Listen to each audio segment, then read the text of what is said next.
Добар ден, почитувани, започува новото издание на магазинот за родителство 0 плюс месеци на телевизија Телма. За витамините често се пишува и се зборува, но минералите речиси и да не се споменуваат, а тие се исклучително важни, бидејќи повеќе од 20 минерали влегуваат во состав на човечкиот организам. Калциумот е еден од нив, неговата улога е повеќе кратна, зошто е тој толку важен и кои се најдобрите извори за внес на калциум. Денеска новаа тема, зборуваме со доктор Александар Митов, магистар по јавно здравје. Добре ни дојдовте повторно во емисија. Ви благодарам на поканата, секогаш е задоволство да се биде кај вас. Калциумот е многу важен во детска возраст, кај трудниците, потоа за време на доењето, така што сметам дека денеска ќе има особен интерес за оваа тема. Да започнеме од тоа зошто е толку важен калциумот. Споменав дека неговата улога е повеќе кратна. Што значи тоа? Тоа е број 1, можеме слободно да кажеме, и покрај тоа што има и други важни минерали во нашето тело, меѓутоа број 1 од повеќе аспекти. Прво и основно, калциумот е најзастапен. Значи, еден возрастен човек има помеѓу 1 и 1,5 килограм калциум во своето тело додека е жив. Значи, тоа е голема количина. Тоа е огромна количина, да.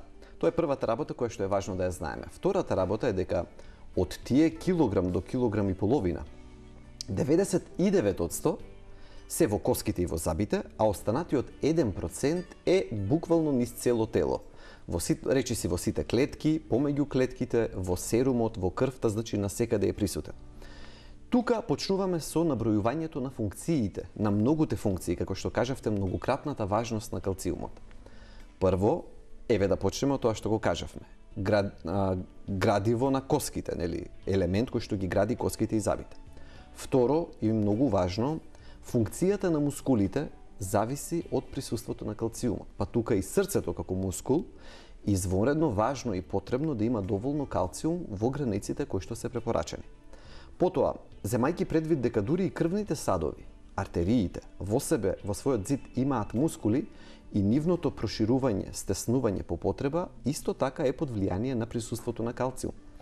Понатаму, трансмисијата на импулсите, медицински кажано, пренесувањето на импулсите по нервите. Значи, како од еден нерв до друг ќе стаса некоја порака, тоа се врши исто така со присуство на калциумот.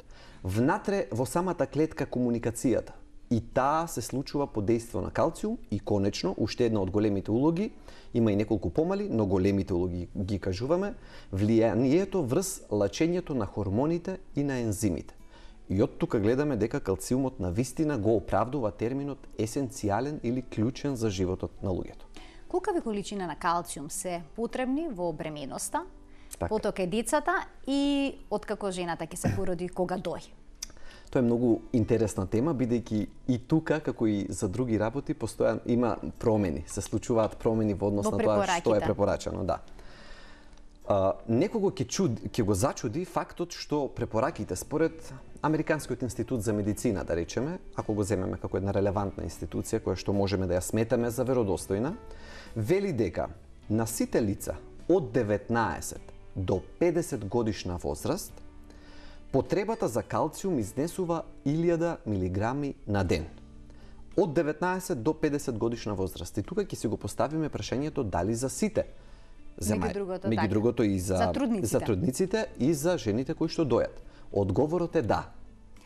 Неочекувано. Неочекувано. Одговорот е дека треба еднакво да внесуваат и пред бременост, и во текот на бременост, и потоа додека дојат, и отпосле кога ќе престанат да дојат. А што со ние теории дека бебето го одзима калциумот, па поради тоа треба да се внесува поголема доза и слично? Ајде сега ќе го одговориме сето тоа, да. Најнапред треба да се каже дека калциумот во крвта, во серумот, стои во одредени граници и тоа е фиксно, јасно, цврсто контролирано. Значи, нашето тело многу внимава во кои граници е калциумот во крвта. Одговорноста за тие граници не отпаѓа на исхраната. Односно, не значи ако вие денес јадете малце повеќе калциум, дека утре ќе имате во серумот повеќе калциум. Туку резервоарот се коските. Значи, од коските нашето тело зема што му треба и така го одржува калциумот на една потребна вредност. Тоа е првото што ќе го кажем. Второ, да го одгонетнеме тој наводен парадокс. Зошто би требало да биде еднакво внесот на калциум, земајки предвид дека на вистина да, во утробата детенцето се храни, расте и го одзема калциумот од телото на мајката. Особено во втората половина од бременоста и најсилно во последното тромесечие. Тоа е периодот кога најмногу калциум се трансферира, велиме, на линија од мајка кон дете. Одговорот. Вообичаено, ние немаме проблем со доволно земен калциум, со доволно внесен калциум. Суштината е во апсорбцијата. Значи, нашите тела така се имаат изградено, да речеме, физиолошки, да не го примаат целиот калциум кој што ќе го внесеме. Тоа се движи некаде, капацитетот за апсорбција околу 35%. Значи, колку од внесениот калциум ние всушност ќе помине низ цревата или ќе дојде во крвта. Само 35% од тоа што сме го внеле преку уста ќе заврши во крвта. Но што се случува во периодот на бременост? Капацитетот на телото на жената додека е бремена, додека е трудна, расте двојно. Значи, тогаш калциумот наместо да се земе 35% од внесениот, 60% се зема. Значи, се дуплира силата за повлекување на калциум од тој што е присутен во исхраната. И тука се одговара прашањето зошто нема потреба за зголемување на дозите на калциум кај жената. И затоа официјалните препораки велат 1000 милиграми на ден и за жени кои што се трудни, и за жени кои што дојат, и за сите останати. Так. Значи, тоа е одговорот. Одговорот е дека телото во тој период зголемено го користи калциумот. Прво. Второ, бременоста е период на интензивно зголемување и на естрогенот, кој што пак има силно заштитна улога во однос на коските. Затоа да поврзаме, кај жените се јавува остеопорозата најчесто после менопаузата, откако нивоата на естроген ќе паднат. Меѓутоа, во бременоста, кога е присутен естрогенот, и тоа како, тој ги штити коските.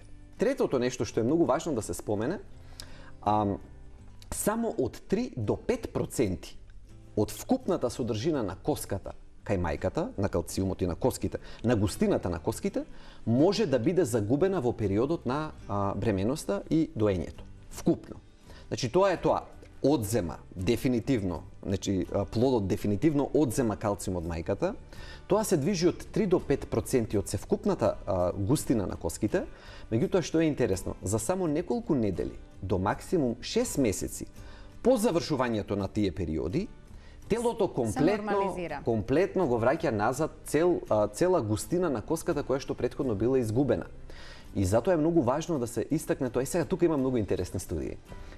Всушност тоа испаѓа дека на долг рок бременостите се добри по коските и имањето деца. Заради тоа што и помала веројатност за остеопороза подоцна. Бидејќи телото ја користи таа прилика, кога е изваден калциумот, да прави ремоделирање на коските. И доаѓа до интензивна регенерација на коските во тие 6 месеци откако ќе заврши бременоста или доењето. И во тој период коската извонредно зајакнува. И затоа можеби на долг рок се наоѓа дека жени кои што имале 2-3 бременности или повеќе, доаѓа до зацврстување на коските, што на прв поглед ни делува нелогично и парадоксално. Во медицината многу пати има така, велиме, работи спротивни на интуицијата, кога од прв поглед очекуваме едно, меѓутоа науката не убедува во друго. И токму тоа е, пак би заклучил, значи особено не земање калциум на своја рака, бидејќи суплементи во текот на бременоста. Особено во периодот на бременоста. Зошто? Бидејќи и онака му е зголемена мокриноста на телото да го влече калциумот, може да се заврши со премногу земање калциум, а тоа не е добро. А што е со на обратна ситуација, доколку трудницата пак не внесува доволно калциум? Дали тука сега постои некаков ризик? Секако. И тоа не по плодот, бидејќи плодот ќе земе доволно толку колку што треба. Тоа природата го направила, дала приоритет на тоа. Ние тоа можеме само да го наблюдуваме, тоа е така. Меѓутоа важен е и непосредниот период пред бременоста и во текот на самата бременост, за да имало изградено доволно резерви на калциум, за да не дојде до силен недостаток. Значи, не треба да се зголемува, но не треба пак ни да се оди премногу ниско. Дали е проблем да се внесе доволно калциум во текот на денот? Прашање е како се храни мајката. Например, зависно дали внесува животински производи или не внесува. Тука се тие две големи разлики. Доколку не внесува животински производи, може да биде проблем внесувањето на калциум ако не се знае што точно се прави. А човек кој што знае, ќе го кажеме тоа, кој што точно знае што прави, има изворедно лесен, едноставен начин да се осигура дека ќе внесе доволно калциум и да не го мисли дали го има доволно или не. Така, кои се најдобри извори на калциум, Иве, да појасниме кои продукти? Така, ги делам вообичаено на такви кои што се од животинско потекло и оние кои што се од растително потекло. Изборот е оставен на секој граѓанин, пациент, како да се изразам, кој што самостојно одлучува дали ќе ги користи едните или другите. Кај производите од животинско потекло, главен извор се млечните производи. И јас тука од сите нив, ако треба да се прави некаков избор, нискомаслениот јогурт е тоа што го препорачувам како извор да се користи. Можни се и сирењата, можно е и самото млеко како млеко, меѓутоа ценам дека од неколку причини, заради присуството на пробиотици, заради намалената масленост, заради обработката која што се случува со процесот на ферментација, дека јогуртот е подобар избор од останатите. И со една чаша јогурт може од прилика, бидејќи има разлики колку содржи конкретната чаша за која што зборуваме, меѓутоа некаде од 30 до 40% на дневната потреба може да се внесе со една чаша јогурт. Тоа е првиот момент. Одиме сега и тука се млечните производи се тој еден извор. Друг извор од животинско потекло исто така може да бидат сардините, меѓутоа доколку се јадат со коска, и тие имаат исто богата содржина на калциум во себе. И одиме сега на растителната група, која што е многу голема. Прво и основно, лиснатиот зеленчук, лиснатиот зеленчук е богат извор. Тука приматот го носи келјот. Значи, келј е број 1 извор на калциум од растително потекло, доколку сакаме. Второ, постојат млека, дали се оризово, дали се сојно, растителни млека, кои што се, велиме медицински, фортифицирани, зајакнати со калциум, имаат додаден калциум. Има и сокови од портокал конкретно, кои што се зајакнати со калциум, тоа е јасно одбележано на самата опаковка. И тогаш една чаша од прилика од овие напитоци кои што ги спомнав може да надомести од прилика 300 милиграми калциум, само една чаша, 300 милиграми калциум, кое што е речиси 1/3 од дневната потреба. Следно, од растително потекло се сувите смокви. Сувите смокви се изворедно богат извор на калциум, некаде од 7 до 9 би ги дале следните 300 милиграми и тоа би било, значи, втората третина. И конечно, ако сакаме само од растителен извор да ги надокнадиме, останува сусамот или тахинито. Тахини е намаз кој што се изработува од сусам, но сусамот исто така е изворено богат со калциум. Така, постои препорака калциумот да не се внесува ниту премногу, ниту премалку. Па како да знаеме дека сме ја внеле оптималната доза на калциум? Да. И зошто е проблематично доколку се земе премногу? Така. Тука веќе тука бара малку броење, да речеме. Значи треба малку да се навикнеме кога калциумот е во прашање да пресметуваме. Бидејќи знам дека не ни е природно, нели, да водиме сметка, да водиме таква евиденција што, колку, како сме внеле, тоа заморува. И не може човек да го прави на дневна основа. Меѓутоа, кога калциумот е во прашање, ајде ако се храниме, да речеме, и со млечните производи, не треба премногу да се оптеретуваме. Таму повеќе од друго треба да се пазиме. Имено не од калциумот до таа мера. Односно, ако внесуваме премногу млечни производи, има други ризици. Првиот е премногу сол, особено ако зборуваме за сирење, премногу сол кој што ќе ни направи ни за други бели, покачување притисок, не дај Боже, или пак ако е период на бременост, и тука премногу сол е исто така штетна, може да води кон покачување на крвниот притисок. Тоа е првиот проблем ако ги претераме нив млечните производи, и вториот проблем кој што може да се случи се премногу заситени масти. Третиот би бил премногу калциум, но за да го претераме него, прво ќе видиме мака од првите две. Така што тоа би не подсетило дека нешто не е во ред со нашето здравје на подолг период.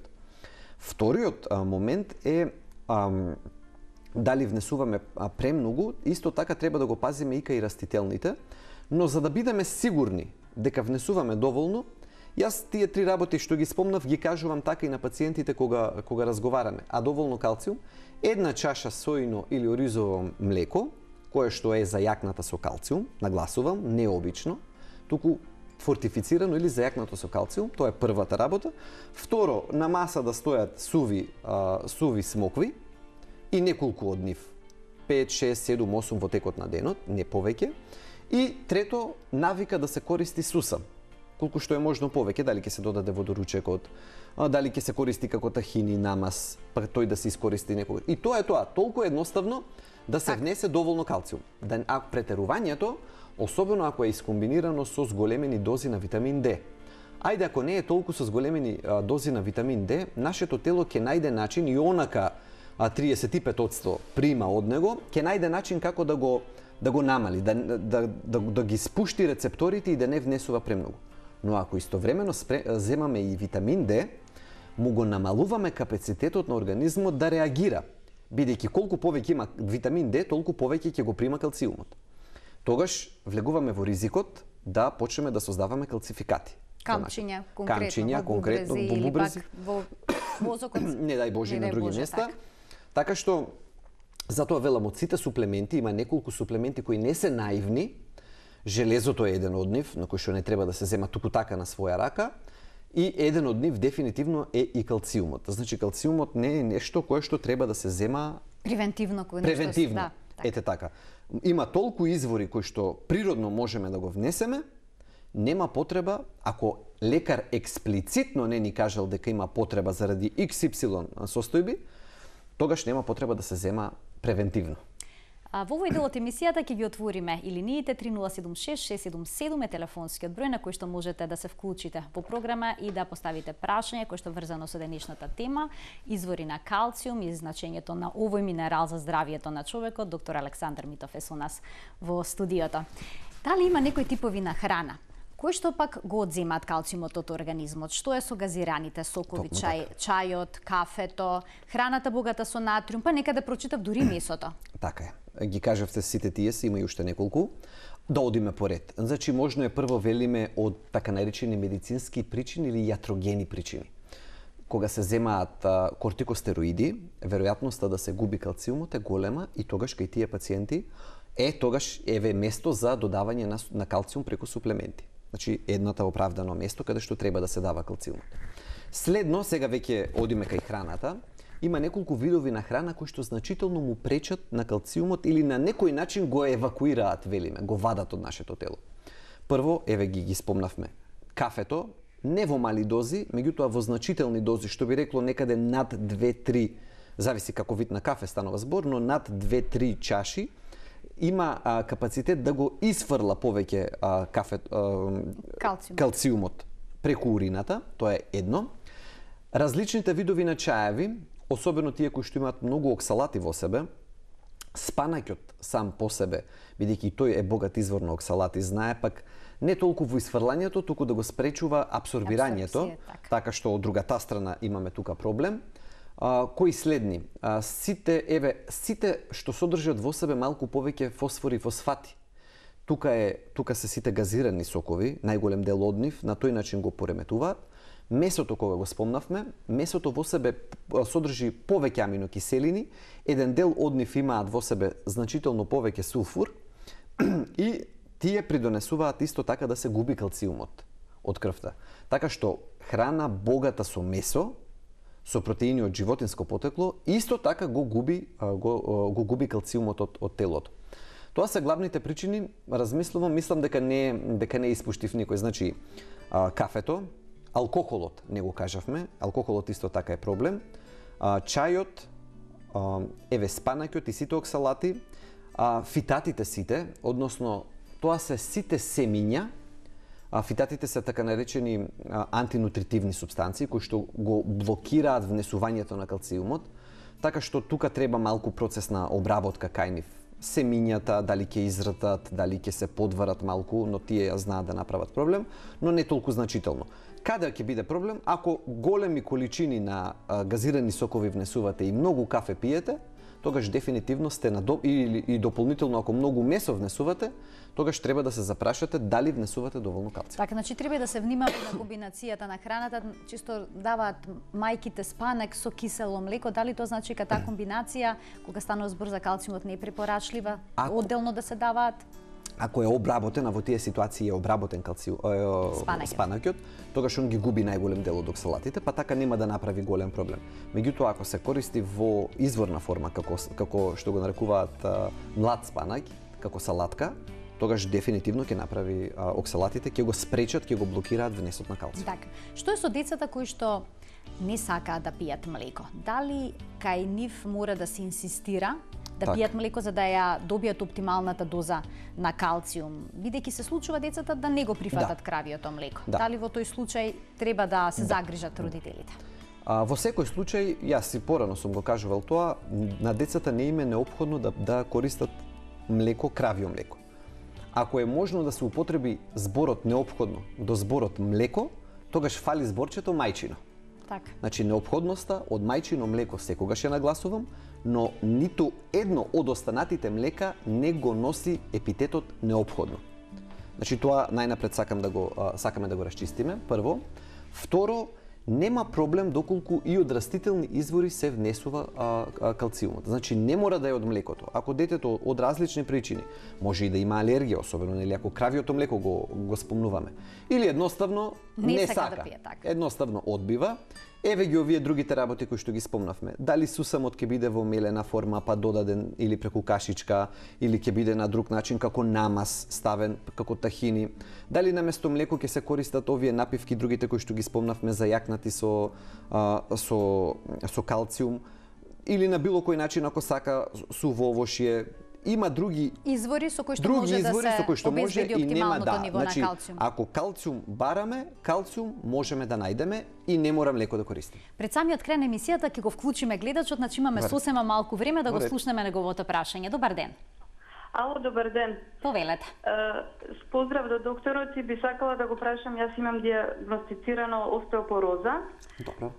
И дали сега и недостаток на витамин Д ми препорача да користам калциум со витамин Д препарат. Така. Меѓутоа ми се појавија и камчиња во бубрегот. Дали да продолжам или дали преку исхрана да го внесувам калциумот? Ви благодарам за вклучувањето во програма. Овдека мораме да следиме, значи мора да пазите на две работи. Ке мерите преку крв кое е нивото на витаминот Д и кое е нивото на серумскиот калциум, и тоа е стартната позиција од која што ќе се одлучи колку витамин Д ќе биде дадено, оти дозата на витаминот Д кај вас е многу важна, и за да ја дадеме точната доза, мораме претходно да видиме колку витамин Д имате во крвта. Тоа е одговор на првиот дел од прашањето, а за колку калциум треба да се внесе, ќе го добиеме одговорот преку првото. Знаејќи колку е витаминот Д во крвта, така ќе одредиме дозата и за едното и за другото и ќе процениме дали е доволно храна или мора и суплемент. Доктор Митов, ви благодарам што бевте дел од 0N+, една навистина интересна и корисна емисија. Се надевам дека ќе се видиме наскоро повторно во оваа емисија за родителство. Со задоволство. Им благодарам и на гледачите што беа дел од магазинот за родителство. Се гледаме секој работен ден во рамки на утринската на Телма. Пријатно!